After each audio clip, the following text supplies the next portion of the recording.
টাঙ্গাইলের মধুপুর গড় বা পাহাড়ি এলাকার লাল মাটি কৃষি বৈচিত্র্যের এক নতুন দিগন্ত উন্মোচন হয়েছে।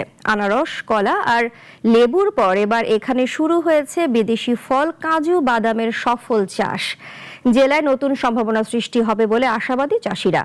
আব্দুল্লাহ আল নোমানের রিপোর্ট, জানাচ্ছেন শাশ্বতী সরকার। পাহাড়ের লাল মাটির জন্য বিখ্যাত টাঙ্গাইলের মধুপুর।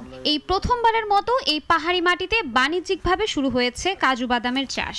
কৃষকদের আগ্রহ ও অনুকূল পরিবেশের কারণে এই অঞ্চলে কাজু বাদাম আবাদকে ঘিরে নতুন অর্থনৈতিক সম্ভাবনা তৈরি হয়েছে।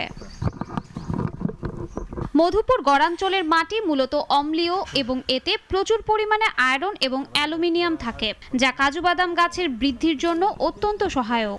এছাড়াও পাহাড়ি এলাকার উঁচু জমিতে পানি না জমায় চাষ আরও সহজ হয়েছে। প্রথম বছরেই ভালো ফলন পেয়েছেন কৃষকরা।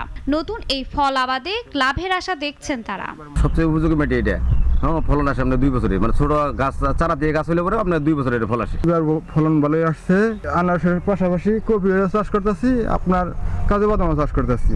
কাজু বাদাম গাছে দীর্ঘ 35 থেকে 40 বছর পর্যন্ত ফলন পাওয়া যায়। টাঙ্গাইলে সফল চাষ আমদানি নির্ভরতা কমিয়ে বৈদেশিক মুদ্রা সাশ্রয় করবে বলে জানান এই কর্মকর্তা।